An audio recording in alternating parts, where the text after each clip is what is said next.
चलिए बताइए लेडर क्या होता है? सर लेडर एक प्रकार का एक्सेस और इग्रेस इक्विपमेंट होता है सर। और यह हमारा मेटल का भी बना हो सकता है और यह बांस का भी बना होता है। और मतलब गांव में हमारे बांस के भी बने हो सकते हैं और इंडस्ट्रीज वगैरह में ज़्यादातर यह मेटल के और एल्युमिनियम के बने हुए होते हैं। और यस सर, यह लेडर होता है सर। ओके, चलिए अब बताइए 3 पॉइंट कांटेक्ट क्या होता है? सर 3 पॉइंट कांटेक्ट सर हमारा होता है सर, जब हम लेडर पे चढ़ते हैं या फिर उतरते हैं तो उस समय हमारा 3 पॉइंट कांटेक्ट हमारा लेडर से कनेक्ट होना चाहिए सर। 3 पॉइंट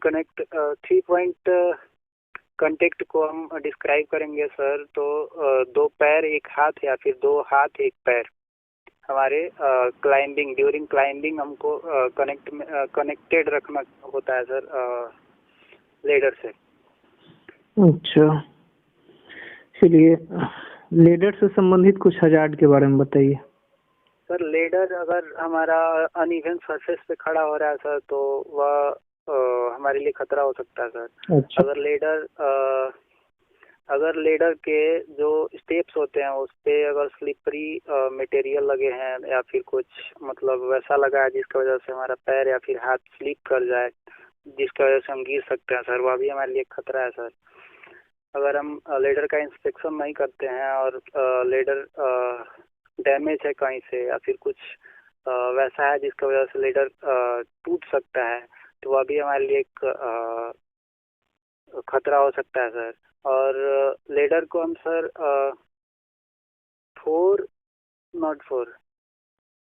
10 फीट के ऊपर मतलब सर 10 फीट की हाइट पे अगर हमको जाना है तो सर जो हमारा वाल होता है सर, वाल उसके 4 फीट की दूरी पर हम अपना लेडर रखते हैं और 4 फीट से 10 फीट के ऊपर तक हम लोग जाते हैं सर। ऐसे जैसे कि एक मतलब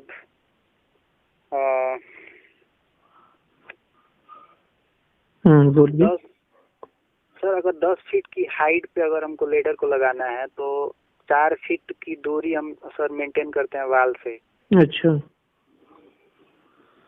नीचे मतलब जमीन पे। हम्म।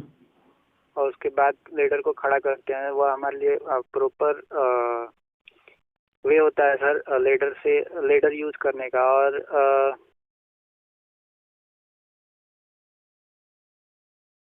ये हजार्ड और रिस्क में क्या डिफरेंस है? Sir hazard and risk is the combination of likelihood and consequence and hazard is anything that has potential to cause harm. अच्छा, अनसेफ एक्ट के कुछ एग्जांपल्स के बारे में बताइए। सर अनसेफ एक्ट हम करते हैं सर तो अगर हम बाइक चला रहे हैं और ज़्यादा जो हमारा स्पीड लिमिट होता है सर 40 और 80 के स्पीड में चला रहे हैं सर तो हमारा अनसेफ एक्ट हो गया सर। हमारा अगर मैंडेटरी है किसी एरिया में मास्क लगा के जाना और हम वहाँ पे बिना मास्क का जा रहे हैं, वह हमारा अनसेफ एक्ट होता है सर। हमारा मैंडेटरी होता है सर हेलमेट पहनना और हम हेलमेट नहीं पहनते हैं जिसकी वजह से हमारा कोई फॉलिंग ऑब्जेक्ट आके हमारे सर को इंजर्ड कर देता है सर, वो हमारा अनसेफ एक्ट होता है सर। अच्छा, और सर अनसेफ एक्ट जैसे कि हम लोग सर टाइल्स पे दौड़ने लगते हैं सर या फिर कोई पानी स्पीलेज हुआ है सर वहाँ पे हम लोग दौड़ रहे हैं या फिर देख रहे हैं कि यहाँ पे हम स्लिपरी सरफेस है वहाँ पे भी हम लोग जा रहे हैं, वह सर हमारा अनसेफ एक्ट होता है सर। देख रहे हैं सामने गड्ढा है फिर भी गड्ढे में जा रहे हैं, वह सर हमारा अनसेफ एक्ट होता है सर। अच्छा, एक्सीडेंट, इंसिडेंट और नियर मिस को डिफाइन कीजिए। Sir accident it is an unwanted event and undesirable event that has occurred. Accident means sir यह एक ऐसा मतलब घटना होता है सर जो कि मतलब बिन चाहे और बिन बुलाए कह सकते हैं सर, बिन बुलाए आ जाए उसको हम लोग एक्सीडेंट कहते हैं सर। जिसमें जान की और प्रॉपर्टी की या फिर चोट लग जाए उसको हम लोग एक्सीडेंट बोलते हैं सर। और जो इंसिडेंट होता है सर इसमें सर हमारा खतरा होने का डर तो रहता है सर, पूरा पोटेंशियल होता है सर इसमें खतरा होने का, लेकिन कुछ होता नहीं है सर। नहीं अच्छा, नियर मिस बताइए। Sir near miss is an undesirable event that has occurred and there is no any loss and damage. We can say अगर कोई स्टोन आपके ऊपर से गिरता है और जस्ट आपके बॉडी के टू क्लोज में गिर जाता है और उससे आप बाल बाल बच जाते हैं और हमारा नियर मिस होता है सर। अच्छा, मैनुअल हैंडलिंग क्या होता है? सर मैनुअल हैंडलिंग जिसको हम अपने बॉडी फोर्स के द्वारा जिस वर्क को हम लोग करते हैं सर उसको हम लोग मैनुअल हैंडलिंग कर सकते हैं सर। जैसे कि मूवमेंट का वर्क होता है सर, अगर हमारा कोई इक्विपमेंट या फिर कोई इक्विपमेंट या फिर कोई गुड्स या फिर कोई सा भी मटेरियल हमको यहाँ से वहाँ तक लेके जाना है, जैसे कि फेज 1 से फेज 2 तक लेके जाना है, उसको हम मैनुअली लेके जा रहे हैं, हाथों से उठा के लेके जा रहे हैं सर, तो वो हमारा मैनुअल हैंडलिंग एक्टिविटी कहलाता है सर। एक्टिव मॉनिटरिंग के बारे में बताइए, एक्टिव मॉनिटरिंग क्या होता है? सर एक्टिव मॉनिटरिंग सर हमारा यह काम को शुरू होने से पहले की एक जांच पड़ताल होती है सर, और इस एक्टिव मॉनिटरिंग में हम लोग खतरे को पहचानते हैं और जो भी हमारे खतरे होते हैं सर। 1 मिनट सर लाइन पर रुकिएगा सर, कोई आ रहा है सर। अच्छा, ये बताइए सबसे पहले कन्फाइंड स्पेस क्या होता है, इसके बारे में थोड़ा डिटेल्स में बताइए।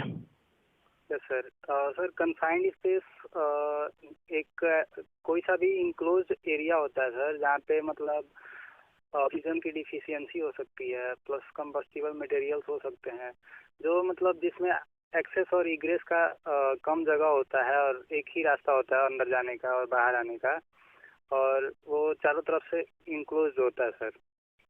फॉर एग्जांपल अगर हम स्टीम बॉयलर को ले ले तो मतलब अगर वह अंडर वर्किंग मतलब वर्क पीरियड में नहीं हो तो और उसमें कोई मेंटेनेंस का काम हो उसमें हम करने जा रहे हैं तो वह कन्फाइंड स्पेस हमारे लिए हो सकता है। कोई सा प्रेशर वेसल्स हो गया सर, वो कन्फाइंड स्पेस हो सकता है हमारे लिए। ओके, अच्छा, कन्फाइंड स्पेस में कुछ हजार्ड के बारे में बताइए, क्या क्या हजार्ड हो सकते हैं? सर कन्फाइंड स्पेस में सबसे पहले तो ऑक्सीजन की डिफिशियंसी भी हो सकती है और ऑक्सीजन मतलब बढ़ भी सकता है और ऑक्सीजन घट भी सकता है, और उसमें इन्फ्लेमेबल सब्सटेंस भी हो सकते हैं जो कि मतलब थोड़े से भी इग्निशन सोर्स पे आग पकड़ लेते हैं। ओके, और सर उसमें कीड़े मकोड़े भी हो सकते हैं और उसमें मतलब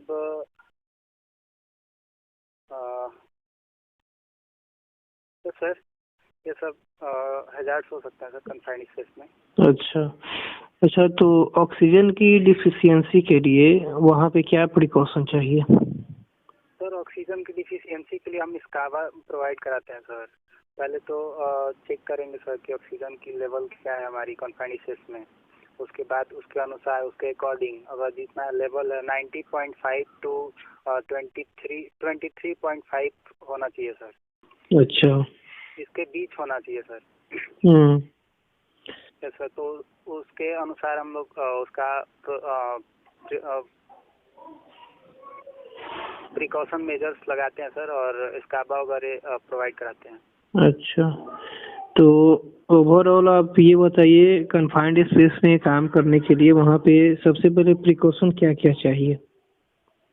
सर कन्फाइंड स्पेस में काम करने के लिए सर अगर हम जा रहे हैं तो सबसे पहले परमिट लेंगे सर, और जो मतलब हमारा परमिट होगा तो अगर उसमें कोई सा पाइपलाइन वगैरह कुछ भी गया होगा तो उसको पहले अगर हम परमिट लेंगे तो परमिट के अकॉर्डिंग वो सब क्लोज हो चुका होगा जब हम परमिट लेंगे तो।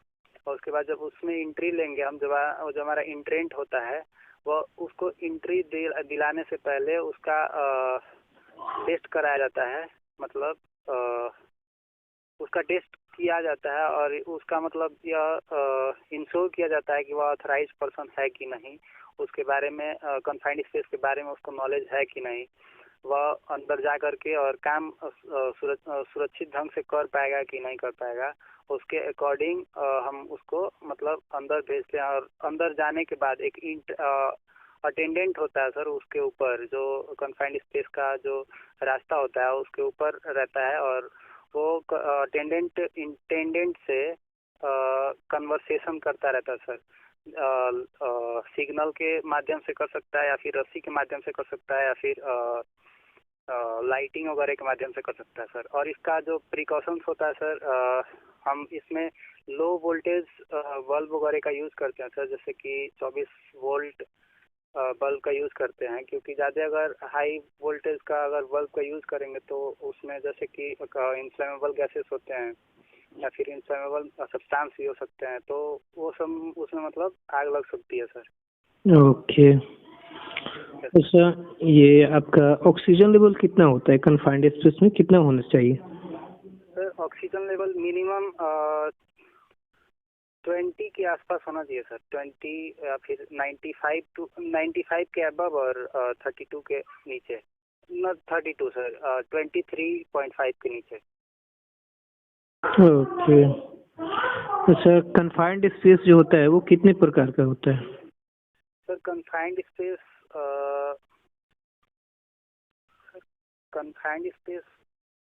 का प्रकार तो सर पता है? कन्फाइंड स्पेस कितने प्रकार का होता है?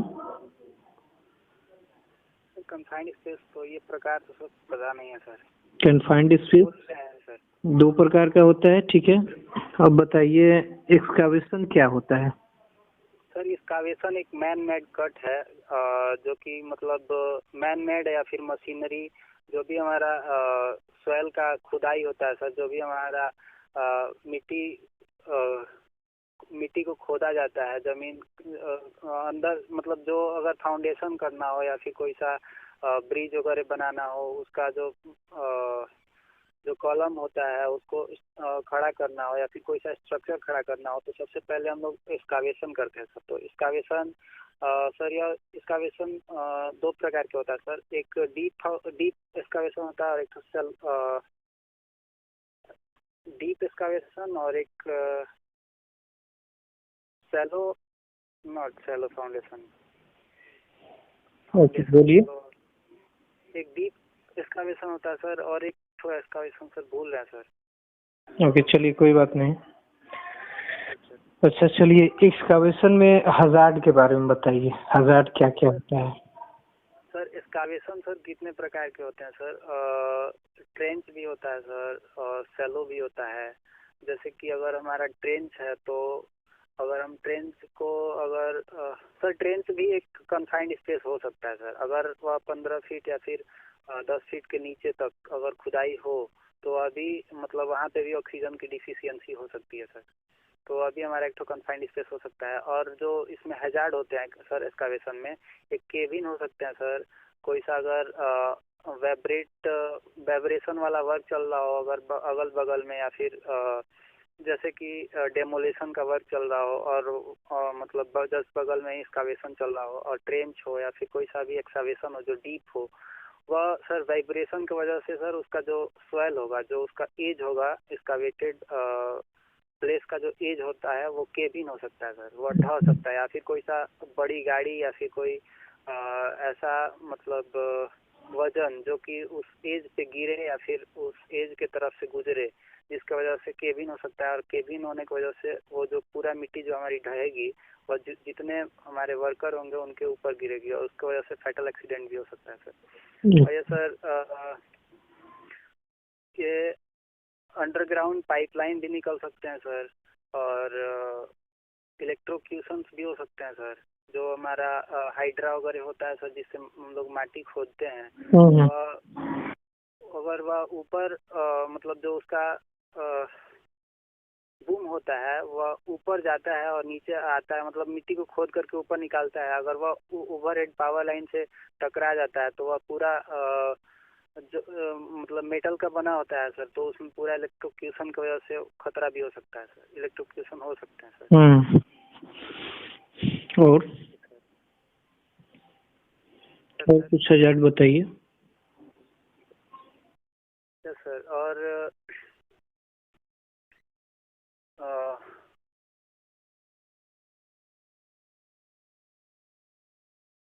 सर और तो जो हमारा मिट्टी होता है सर, जो एक्सकावेटेड सॉइल होता है, उसको हमको गड्ढे के 3 फीट की मतलब जो गड्ढा का एज होता है उससे 3 फीट की दूरी पर मतलब रखना चाहिए, नहीं तो वह भी कोलैप्स करके और नीचे गिर सकता है। अंदर से अंदर मतलब इसका एक्सकावेशन चल रहा है, उसके अंदर से कोई सा कीड़े मकोड़े भी निकल सकते हैं सर। उसमें से कोई सा गैस का रिसाव हो सकता है सर। ओके अगर कोई पाइपलाइन गया हो तो। ओके। अच्छा, अब बताइए, ये एक्सकावेशन करते समय, करने के पहले किस तरह के प्रिकॉशन चाहिए? सर सबसे पहले तो हम परमिट लेते हैं सर। किसी भी काम को करने से पहले अगर हम परमिट लेते हैं तो उससे हमको यह पता चल जाता है कि यहाँ पे अगर मतलब कोई अंडरग्राउंड पाइपलाइन तो नहीं गया है, या फिर कोई मतलब ऐसा कुछ तो नहीं है जिसके वजह से हमारा यहाँ पे एक्सकावेशन मतलब एक्सकावेशन के दौरान कोई सा हमको ऐसा खतरा हो जाए जिसकी वजह से हमको परमिट लेना होता है सर। और परमिट जो हमारे परमिट लेना होता है सर। और मिट्टी का टेस्ट करते हैं सर कि हमारा सॉइल कैसा है। अगर और सर मिट्टी के अनुसार ही वहाँ पे एक्सकावेशन किया जाता है सर। अगर मिट्टी कमजोर है तो वहाँ पे डीप एक्सकावेशन नहीं कर सकते हैं सर। और उसको एक सिस्टमेटिक वे में हमको मतलब एक एक्सकावेशन करना होता है, अगर मतलब वहाँ की मिट्टी कमजोर होती है सर। अच्छा, और बताइए, और प्रिकॉशन क्या क्या हो सकता है? सर जो हमारा excavation sir, sloping, shield and shoring होता है सर।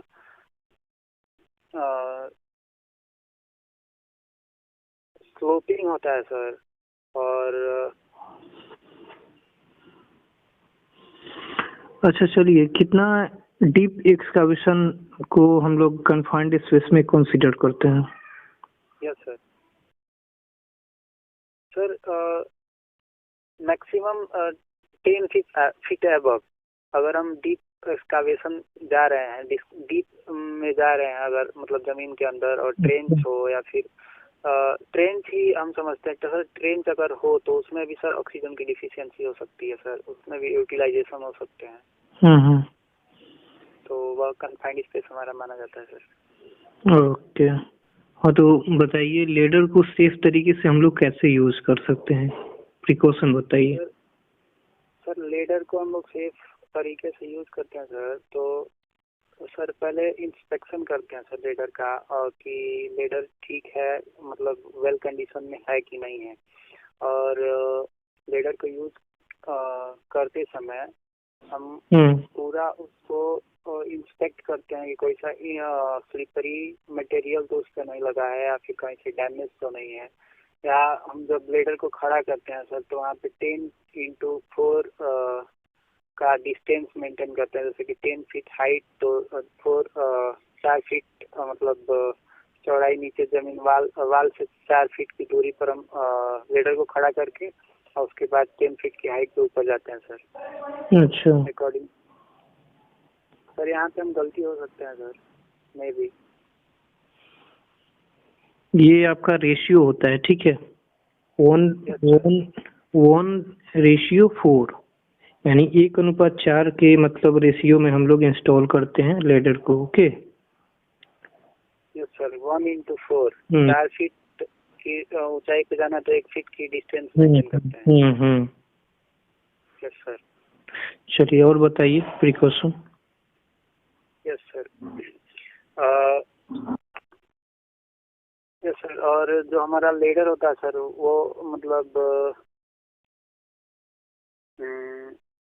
लेडर पे जब हम चढ़ते हैं तो मतलब कुछ लोग होते हैं सर, जैसे कि जितना लेडर का एक्सेस है, मतलब जितना हम लेडर पे चढ़ जाते हैं उसके भी ज्यादा मतलब टॉप टॉप स्टेप पे चढ़ जाते हैं, उसके बाद वो अपना काम करते हैं। मतलब इम्प्रॉपर एक्सेस उसको बोल सकते हैं सर हम। मतलब जैसे कि जितना हमको ज़रूरत है उतना लेडर हमारा नहीं जा पा रहा है, और वैसे छोटे लेडर से हम काम कर रहे हैं, तो वह भी हमारे लिए खतरा हो सकता है sir.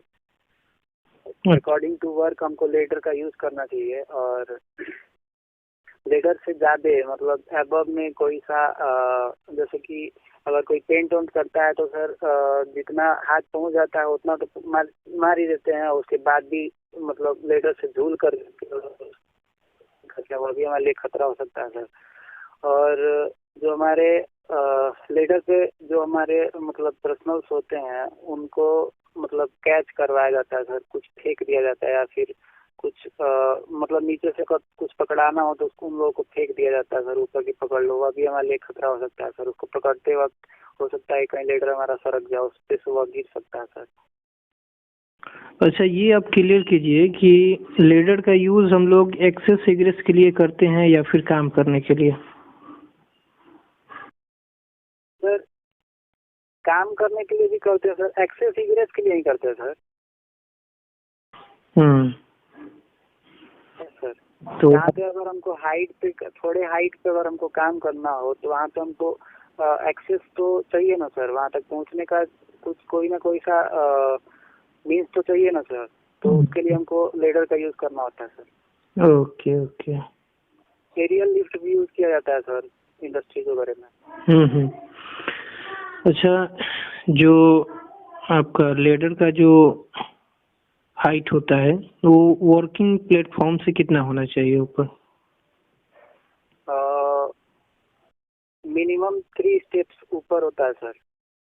3 steps of the ladder Mintu से ऊपर होता है सर, जैसे कि हम कह सकते हैं सर 2.5 फीट से 3 फीट। अच्छा, ये मतलब वर्किंग प्लेटफॉर्म से ऊपर होनी चाहिए। Yes sir. ओके। और सेम कंडीशन आप एक्सकावेशन में क्या करेंगे? सर एक्सकावेशन में सर एक्सकावेशन अभी सेम कंडीशन ही रखेंगे सर। ओके,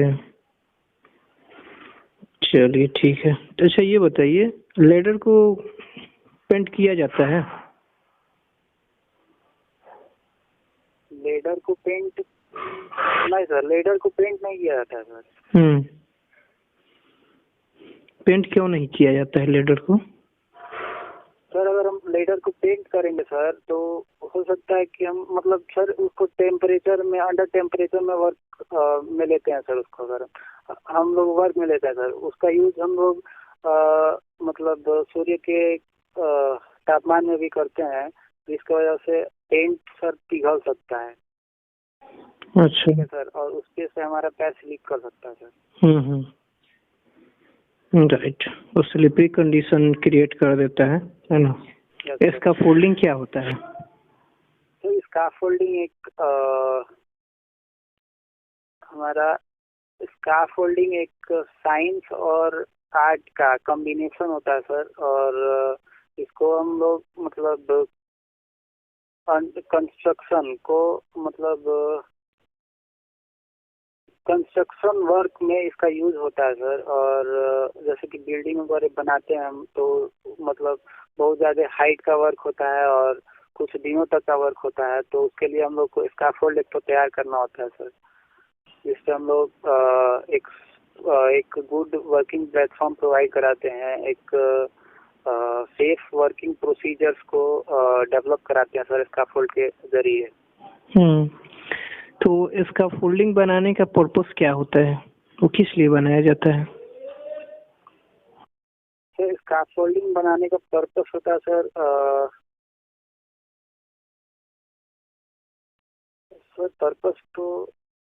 पर्पस यही ना होगा सर कि अपने जो भी हमारा वर्क है, जो हमारा कंस्ट्रक्शन का वर्क है, या फिर जो हमारा जो भी हमारा वर्क चल रहा है वह सुचारू रूप से कंप्लीट हो जाए, और हमारे वर्कर्स को कोई नुकसान ना हो। ज़्यादा हाइट पे अगर हमारा काम है तो वह हाइट पे काम हमारे लिए खतरा नहीं बन जाए, जिसकी वजह से हम लोग स्काफोल्ड तैयार करवाते हैं सर। अच्छा, चलिए ठीक है। तो बताइए हजार्ड और रिस्क में क्या डिफरेंस है? Sir hazard and risk risk is the combination of livelihood and consequence, and hazard is anything that has potential to cause harm. अच्छा, अनसेफ एक्ट के कुछ एग्जांपल्स के बारे में बताइए। सर अनसेफ एक्ट हम करते हैं सर, तो अगर हम बाइक चला रहे हैं और ज़्यादा जो हमारा स्पीड लिमिट होता है सर 40 और 80 के स्पीड में चला रहे हैं सर, तो हमारा अनसेफ एक्ट हो गया सर। हमारा अगर मैंडेटरी है किसी एरिया में मास्क लगा के जाना और हम वहाँ पे बिना मास्क का जा रहे हैं, वो हमारा अनसेफ एक्ट होता है सर। हमारा मैंडेटरी होता है सर हेलमेट पहनना, और हम हेलमेट नहीं पहनते हैं, जिसकी वजह से हमारा कोई फॉलिंग ऑब्जेक्ट आके हमारे सर को इंजर्ड कर देता है सर, वो हमारा अनसेफ एक्ट होता है सर। अच्छा, और सर अनसेफ एक्ट जैसे कि हम लोग सर टाइल्स पे दौड़ने लगते हैं सर, या फिर कोई पानी स्पीलेज हुआ है सर, वहाँ पे हम लोग दौड़ रहे हैं, या फिर देख रहे हैं कि यहाँ पे हम स्लिपरी सरफेस है वहाँ पे भी हम लोग जा रहे हैं, वह सर हमारा अनसेफ एक्ट होता है सर। देख रहे हैं सामने गड्ढा है फिर भी गड्ढे में जा रहे हैं, वह सर हमारा अनसेफ एक्ट होता है सर। अच्छा, एक्सीडेंट, इंसिडेंट और नियर मिस को डिफाइन कीजिए।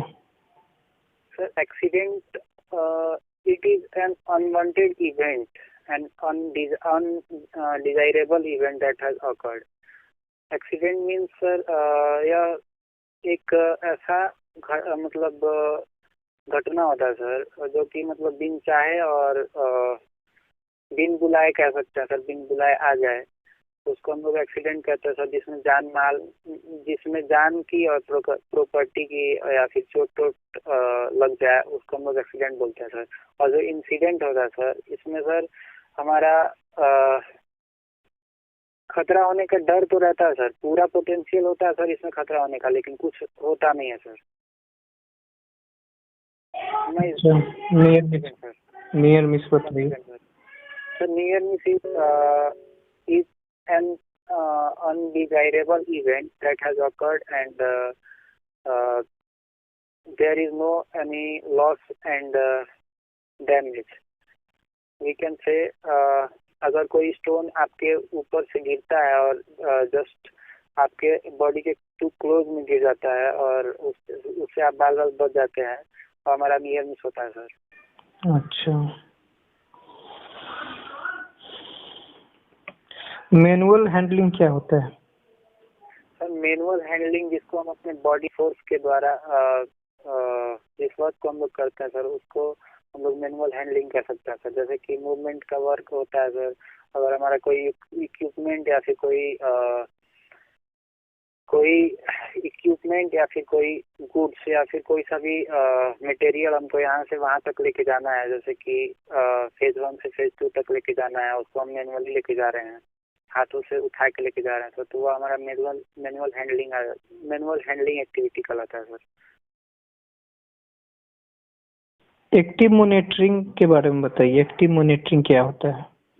सर एक्टिव मॉनिटरिंग सर हमारा यह काम को शुरू होने से पहले की एक जांच पड़ताल होती है सर, और इस एक्टिव मॉनिटरिंग में हम लोग खतरे को पहचानते हैं, और जो भी हमारे खतरे होते हैं सर, 1 मिनट सर लाइन पर रुकिएगा सर, कोई आ रहा है sir. Monitoring sir, active monitoring होता है सर हमारा जो हमारा साइट इंस्पेक्शन होता है एक तरह का। अच्छा, तो हम लोग कह सकते हैं सर साइट इंस्पेक्शन या फिर जनरल इंस्पेक्शन या फिर कुछ भी जिसमें हम लोग हैजार्ड्स को फाइंड करते हैं, जिसमें हम अनसेफ एक्ट और अनसेफ कंडीशंस को फाइंड करते हैं और उसका कंट्रोल मेजर्स इम्प्लीमेंट करवाने का कोशिश करते हैं सर। और जो भी मतलब घटना होने से पहले जो भी हमारा इंस्पेक्शन होता है, कोई सा भी दुर्घटना वर्क प्लेस पे घटने से पहले हमारा जो भी इंस्पेक्शन और हमारा इम्प्लीमेंटेशन होता है सर, वह हमारा एक्टिव मॉनिटरिंग के अंतर्गत आता है सर। अच्छा, ये बताइए प्रिवेंशन ऑफ एक्सीडेंट को हम लोग कैसे प्रिवेंट कर सकते हैं, कुछ टिप्स बताइए। अगर हम अनसेफ कंडीशन और अनसेफ एक्ट को अगर इलिमिनेट कर देते हैं अपने इंडस्ट्री या फिर अपने ऑर्गेनाइजेशन से, तो हम लोग कुछ हद तक एक्सीडेंट पे एक्सीडेंट को प्रिवेंट कर सकता है सर। अच्छा, जेएसए क्या होता है? सर जेएसए का फुल फॉर्म होता है सर जॉब सेफ्टी एनालिसिस, और ये हमारा एक पर्टिकुलर वर्क के लिए होता है सर। अगर हमारा कोई सा भी पर्टिकुलर वर्क होता है सर तो उसको हम लोग एक सिस्टमेटिक वे में उसका आइडेंटिफिकेशन करते हैं सर। स्टेप बाय स्टेप उसके हैजार्ड्स को फाइंड करते हैं और उसका कंट्रोल मेजर इम्प्लीमेंट करते हैं सर। ये सब हमारा जेएसए के अंडर में आता है सर। अच्छा, जेएसए करने का जो स्टेप होता है उसके बारे में बताइए, कितना? जेएसए करने का जनरली 4 स्टेप होता है सर। अच्छा। फर्स्ट वन होता है sir selecting the job to be analysis, और दूसरा होता है sir breaking the job into the sequence of steps, and चौथा होता है sir identify the potential hazard, and तीसरा होता है sir identify the potential hazard, and चौथा होता है determine the preventive measures and developing the solution. Okay. अच्छा, ये रिस्क असेसमेंट क्या होता है? सर रिस्क असेसमेंट एक सिस्टमेटिक एंड क्रिटिकल एग्जामिनेशन होता है सर हमारे वर्क प्लेस का।